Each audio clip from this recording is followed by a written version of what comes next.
This video is a response video to my good old friend Nerd Immersion, who brought up an excellent topic about Dungeons and Dragons. That's a huge issue. What do you spend all that damn gold on? What do you do with it? As always, I hope this is controversial, and I'll give you a bunch of my hot takes on it, and then tell me what you think in the comments section below. Are you sick of bugging your players that they need to eat and drink during their game? Fine, I'll pull out my rations. Encourage your players to seek out nicer establishments, fancier food, delicious dishes made by the best of chefs. I'm talking like noble section, high-end restaurant somewhere. Have them seek it out. And if they fork over the gold, give them +1 on all charisma-based checks for the next 12 hours, because aren't you in a better mood when you eat good food? For the same reason in real life, celebrities usually can't just walk down the street and go to McDonald's without being bugged. Or not only are people gonna bug you for their autograph,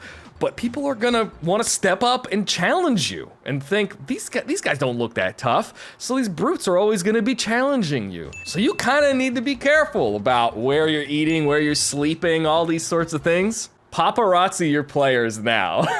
That's my DM advice of the year.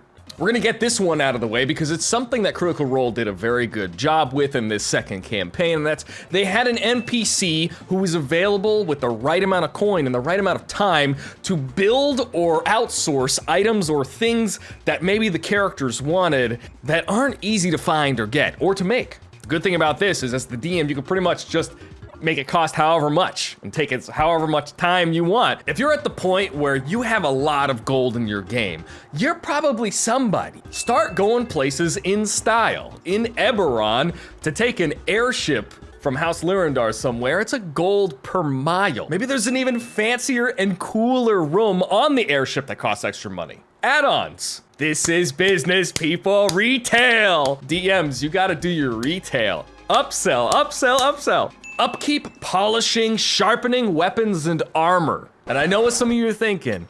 Don't make this annoying a chore. Don't make things weather down and get worse. And it sounds terrible. Quite the opposite suggestion I have for me coming out of my mouth and into your ears. Give that armor or weapon a +1 for the next encounter that they go to use it on. And then after that, it gets worn down to normal again. But just having that extra tight armor, that extra sharp sword, those first couple swings will be almost magical. It's also a good way and an incentive to get them to go talk to people, to have people help them do things.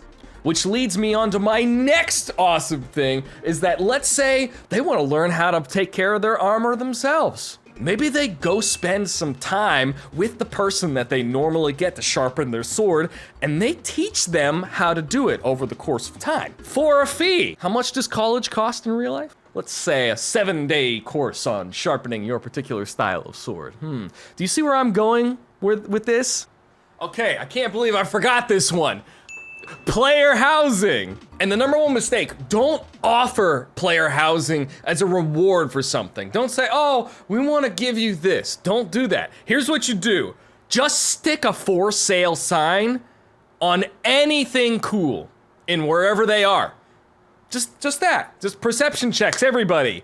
Something important, blah, blah, something not important, blah, blah, blah. You rolled a 12. There's a for sale sign on this nice little plot right next to the water. Nothing else, not given to them. It's not their responsibility, and they don't feel guilty if they just leave it. It's just for sale. But if you plant that seed,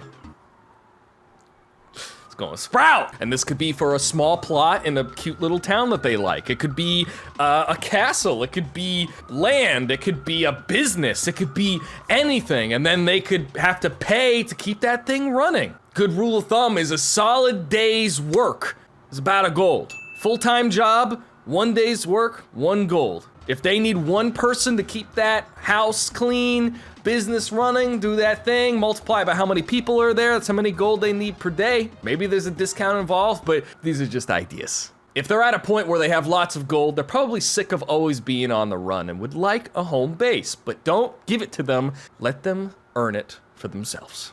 Something that is sorely missing in most campaigns that I've played in 5e is that leveling up is just something that the DM says, I feel like it's time everybody levels up.